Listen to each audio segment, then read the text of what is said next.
ആളറിയോ? എനിക്കറിയില്ല. Alfred Fernandez എന്നാണ് പേര്. ആൽഫിന്ന് വിളിക്കും. 10:30 എത്തുന്നാണല്ലോ മുതലാളി പറഞ്ഞത്.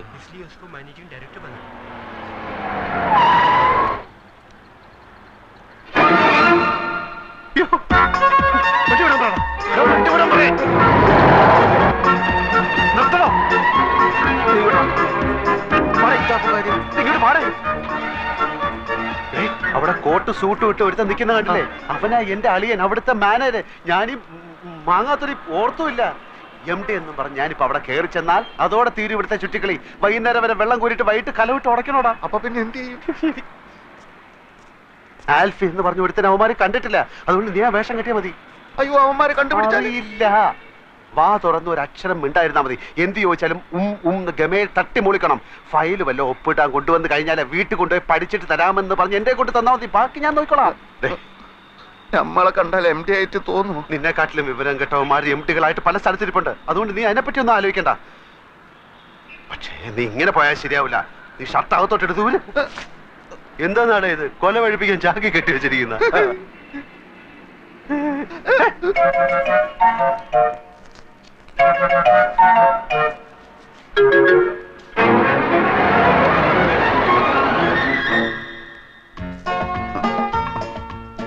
ഇതാണോ ആള്? ചോദിച്ചു നോക്ക്.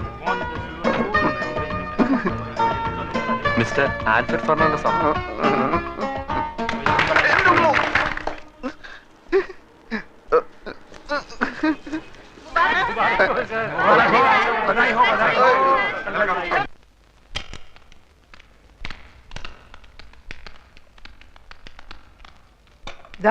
സാരി ഇവിടെ വെച്ചിട്ടുണ്ട്. എല്ലാരും കുറച്ചു നേരം പുറത്തു നിന്നേ, ഡ്രസ് ചേഞ്ച് ചെയ്യണം. നിങ്ങൾ ഇവിടെ നിൽക്കൂ. എന്തിന്? ഈ കുട്ടിയുടെ ഡ്രസ്സ് മാറ്റണം. അതിനൊരാളുടെ സഹായം വേണം. ഹസ്ബൻഡ് നിൽക്കട്ടെ. അത് വേണ്ട, താങ്കൾ വന്ന്. താ വെളിയിൽ പോയേ. സാർ ഇവിടെ നിൽക്കും. 3 പേരും വെളിയിൽ പോവും. സിസ്റ്റർ ഒറ്റയ്ക്ക് ഉടുപ്പ് മാറ്റിയാൽ മതി. അന്തസ്സുള്ള കുടുംബത്തിലെ പെണ്ണുങ്ങൾ തുണി മാറ്റുന്നിടത്ത് ആണുങ്ങൾ നിൽക്കാൻ പാടില്ല. ഭാര്യയുടെ തുണി മാറ്റുന്നിടത്ത് ഭർത്താവിന് നിൽക്കാലോ? അത് ഭർത്താവാണെങ്കിലല്ലേ? നിക്കാം. ഭർത്താവാണെങ്കിൽ നിക്കാം. പക്ഷെ നമ്മൾ നാണോ മാനോളവരല്ലേ? ഞാൻ പോയിക്കോളാം. വെളിയിൽ പോകാൻ പറഞ്ഞു. എത്ര പ്രാവശ്യം പറഞ്ഞ മനസ്സിലാവില്ലേ? ചെയ്യുന്നത് തെമ്മാടിത്തരാണെന്ന് ഓർക്കണം. ഞാനെന്ത് ഇവിടെ സമ്മതിക്കുന്നില്ല. പിന്നെ ആര്? ഇവര്. അതെ, ഈ കോൺഗ്രസ്സുകാർ എന്തിനാ? നിന്റെ അമ്മൂമ്മയുടെ 2 അങ്കട്ടിന് പോവാൻ. എന്റെ കാലിന്റെ അടിയിൽ തീയ. അതിനിത് ടൈൽസ് അല്ലേ? എനിക്കറിയാൻ മേലാഞ്ഞിട്ട് ചോദിക്കുക, ഈ ഭർത്താവില്ലാത്ത പെണ്ണുങ്ങളുടെ തുണി ഇവരെങ്ങനെയാ മാറ്റുക? അല്ല, അങ്ങനെ പാടില്ല എന്നാണ് പ്രമാണം. എന്തെങ്കിലും ഒരു അഭിപ്രായം ചോദിച്ചാൽ താൻ തന്റെ വായ തോന്നിയ അഭിപ്രായം പറയാ. ഇയാൾ ചാടി കളിക്കുന്നുണ്ടാ തോന്നുന്നു. ഇയാളുടെ ഭാര്യയുടെ തുണിയാണ് അയാൾ മാറ്റുന്നത്. അയാളുടെ ഭാര്യയുടെ തുണി അയാൾ മാറ്റുന്നത്. നിങ്ങൾക്ക് എന്താണ്?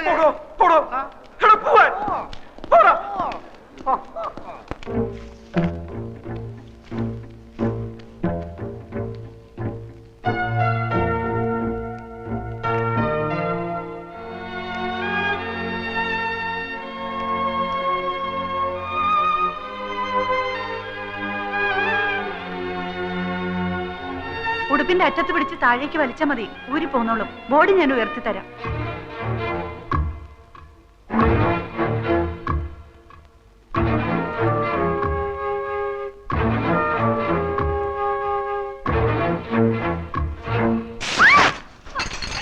എന്റെ പാവാട ഇങ്ങതാടോ. എന്റെ പാവാട ഇങ്ങതാടോ. എന്റെ പാവാട തരാൻ. ഇറങ്ങി പോടോ വെളിയില്.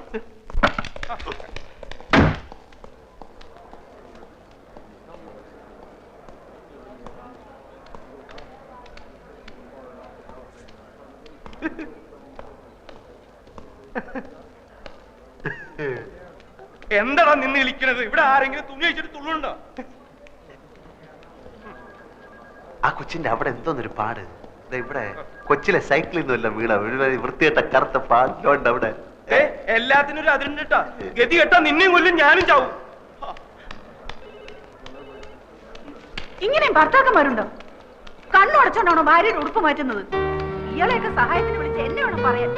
വൃത്തികെട്ടവന്മാര്.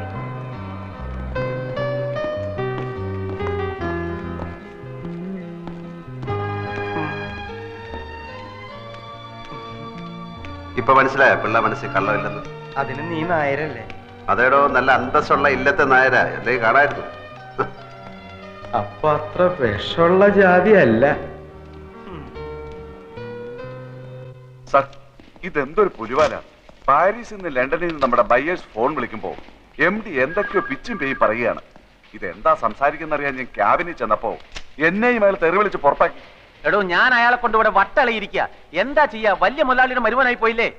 ആ ചന്ദ്രാമ എന്ത് കണ്ടിട്ടാ വിവരം കെട്ടോനെ കിട്ടിയത് എനിക്ക് ഒരു പിടിയും കിട്ടില്ല. വരുന്നിടത്ത് വെച്ച് കാണാം, അല്ലാതെന്ത്. അതായത് സാറിന്റെ കമ്പനിക്ക് എന്റെ കമ്പനിയുടെ തുണി തരാം. കഴിഞ്ഞ 2 കൊല്ലമായി സാറേ ഞാൻ ഇതിനു വേണ്ടി ഇവിടെ കയറി ഇറങ്ങാൻ തുടങ്ങിയിട്ട്. പക്ഷെ മാനേജർ കഴിഞ്ഞ 16 കൊല്ലമായി വേറൊരു കമ്പനിക്കാണ് ഈ ഓർഡർ കൊടുക്കുന്നത്. സത്യം പറയാമല്ലോ സാർ, 5000 രൂപ വരെ കമ്മീഷൻ കൊടുക്കാമെന്ന് പറഞ്ഞതാ. എന്നിട്ടും കാര്യം നടന്നില്ല. വേഗം കൊണ്ടാവനെ, ദാഹിച്ചിട്ട് തൊണ്ട പൊട്ടാറായി.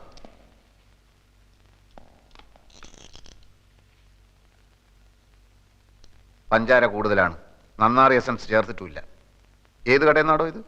പോസ്റ്റ് ഓഫീസിനടുത്തുള്ള ആ ഹമുക്കിനോട് ചെന്ന് പറ, ഇങ്ങനെയല്ല ഗ്രേപ്പ് ജ്യൂസ് ഉണ്ടാക്കാൻ. ഓൻ അറിഞ്ഞൂടെങ്കിൽ ഇങ്ങോട്ട് വരാൻ പറ, നമ്മൾ പറഞ്ഞു കൊടുക്കാം. നാരങ്ങ പിഴിഞ്ഞിട്ടില്ലെന്ന്. ഈടെ ജ്യൂസ് എന്താ വേണ്ടിയത്? Grape, pineapple, orange, mango, sathukudi? ഒന്നും വേണ്ട, താങ്ക്സ്. ഇനിയിപ്പോ നിങ്ങള് മാനേജർക്ക് കൊടുക്കാന്ന് പറഞ്ഞ 5000 റുപ്യന്റെ കമ്മീഷൻ ഞമ്മക്ക് തരുക. സാർ, ഒരു മുതലാളിക്ക് എങ്ങനെ കമ്മീഷൻ കൊടുക്കുന്നതായിരിക്കും. അത് സാരമില്ല, ഞമ്മക്ക് പൊതുവെ കമ്മീഷൻ വലിയ ഇഷ്ടാ.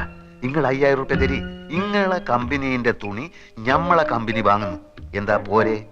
എത്രയോ വർഷമായിട്ട് വേണുവേട്ടന്റെ വീട്ടുകാർക്കല്ലേ ഓർഡർ കിട്ടിക്കൊണ്ടിരുന്നത്. ഇപ്പൊ ചേട്ടൻ എന്ത് തെറ്റ് ചെയ്തിട്ടാ കമ്പനി ഓർഡർ മാറ്റി കൊടുത്തത്? ഞാൻ മാനേജരോട് ചോദിക്കട്ടെ. മാനേജറുടെ സത്യേട്ടൻ ചോദിച്ചു. അപ്പൊ മാനേജർ പറഞ്ഞു ആൽഫിയാണ് മാറ്റി കൊടുത്തതെന്ന്. മാനേജർ മാറ്റരുന്ന് പറഞ്ഞപ്പോ ആൽഫയോട് തട്ടിക്കേറിയെന്നും പറഞ്ഞു. അനിയും കുഞ്ഞൊന്ന് വിളിച്ച് ചോദിച്ചു നോക്ക്. സർ, കൺസൈൻമെന്റ് അയക്കാൻ ഇപ്പൊ തന്നെ ഒരുപാട് വൈകി. LC ഓപ്പൺ ചെയ്യണം. എൽസി ഇതുവരെ വന്നിട്ടില്ല. ഓൾ എവിടെ പോയി? സാർ, ഞാൻ അപ്പോഴേ സാറിനോട് പറഞ്ഞല്ലേ കുഴപ്പമാവുന്നു. ഇതാ വർമ്മ സാർ ലൈനിലുണ്ട്. സാറിനോടൊന്ന് അത്യാവശ്യമായി വീട്ടിലോട്ട് ചെല്ലാൻ. ഞമ്മക്ക് സൗകര്യം ഇല്ലെന്ന് പറ. അയാൾ വിളിക്കുന്നിടത്തൊക്കെ ചെല്ലലല്ലേ നമ്മളെ പണി. അങ്ങോട്ട് വരാൻ സൗകര്യം ഇല്ലാന്ന് പറഞ്ഞു. അങ്ങനെ പറഞ്ഞോ? പറഞ്ഞു സാർ. എന്നാ ഞാൻ അങ്ങോട്ട് വരാം. Okay sir. വർമ്മ സാർ ഇങ്ങോട്ട് വരാന്ന് പറഞ്ഞു. ഞമ്മക്ക് അർജന്റായിട്ട് പുറത്തേക്കൊന്ന് പോണം. വർമ്മ സാർ വന്നാ അയാളോട് പോയി പണി നോക്കാൻ പറ.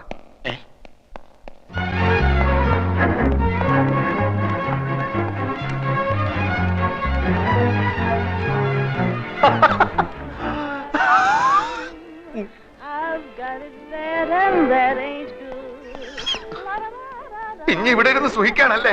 ഞമ്മളെ കൊണ്ട് കഴിയില്ല ഇനി ഇവിടെ ഇരിക്കാൻ. ആകെ കുലുമാല്. മനുഷ്യന് മനസ്സിലാവാത്ത ഭാഷയിൽ എഴുത്തും കുത്തും വർത്താനോ. ഫോണെടുത്ത് പോയാ മുഴുവൻ മുടിഞ്ഞ ഇംഗ്ലീഷ്. കുറെ നായിന്റെ മക്കളെ നമ്മൾ പുളിച്ച് തെറി വിളിച്ച് എന്നിട്ട് രക്ഷയില്ല. നീ ഇപ്പൊ എന്തിനാ ഇങ്ങോട്ട് വന്ന്? താൻ എന്തെങ്കിലും അനാവശ്യം പറഞ്ഞിട്ടുണ്ടാവും, അല്ലാതെ വെറുതെ ചൂടാവുന്ന ആളല്ല. ഞാൻ വേണമെങ്കിൽ മാപ്പ് ചോദിക്കാം സാർ. ആദ്യം എന്താ ഉണ്ടായെന്ന് അറിയട്ടെ. വരും.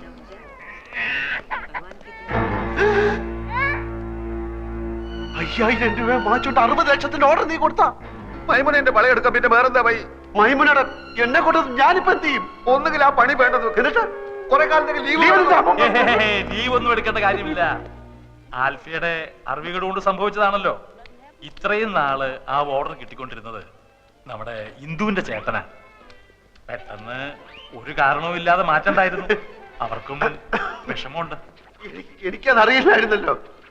മാനേജർ പറഞ്ഞില്ലേ? മാനേജർ ഒരു കാര്യം എന്നോട് തുറന്ന് പറയാറില്ല അങ്കിൾ. ആ മാനേജർ എന്ത് ചോദിച്ചാലും കുറെ പേപ്പർ എടുത്തിട്ട് അവിടെ ഒപ്പിട് ഇവിടെ ഒപ്പിട് എന്ന് പറഞ്ഞുകൊണ്ടിരിക്കും. അത് തനിക്കെങ്ങനെ അറിയാം? താനാരാ? എന്റെ ക്ലോസ് ഫ്രണ്ടാണ്. ഞാൻ എല്ലാ കാര്യവും ഇയാളായിട്ട് ഡിസ്കസ് ചെയ്യായിരുന്നു. ചന്ദ്രനെ കാണാൻ വന്നതാണ്. ഏതായാലും കഴിഞ്ഞതൊക്കെ കഴിഞ്ഞു. ആൽഫിക്ക് വല്ലാതെ ദേഷ്യം വന്നു എന്നൊക്കെ അറിഞ്ഞു. അതാണല്ലോ അയാൾ പോയി പണി നോക്കട്ടെ എന്നൊക്കെ എന്നെ പറ്റി പറഞ്ഞു. മാനേജറുള്ള ദേഷ്യം കൊണ്ട് പറഞ്ഞ. അതെനിക്ക് തോന്നി. ആൽഫി വരൂ, അയാൾ പുറത്ത് നിൽപ്പുള്ളൂ. ഞാൻ വരില്ല. എനിക്ക് അയാളുടെ മുഖം കണ്ട് എന്റെ കൺട്രോൾ പോവും. അതെന്താ? എന്നോട് ക്ഷമിക്കണം, ഞാൻ അയാളെ കാണില്ല. ഞാനയാളെ കാണില്ല. എനിക്ക് അയാളെ കാണണ്ട. അയാൾ മാപ്പ് പറയാനാണ് വന്നത്. കുറ്റവാളികൾക്ക് മാപ്പ് കൊടുക്കുന്ന വകുപ്പ് എന്റെ നിയമപുസ്തകത്തിലില്ല. അയാളെ തല്ലാനായി എന്റെ കൈകൾ ധരിച്ചപ്പോഴാണ് ഞാൻ ഇറങ്ങി ഓടിയത്. വീണ്ടും അയാളെ ഇവിടെ വെച്ച് കണ്ടാൽ എനിക്ക് അയാളെ കണ്ട. ഞാൻ മാനേജ് ചെയ്തോളാം. എനിക്ക് അയാളെ കണ്ട. ഞാൻ മാനേജ് ചെയ്തോളാം. ഓക്കെ, ഞാനില്ല ഇവിടെ. ഓക്കെ, എനിക്ക് അയാളെ കണ്ട.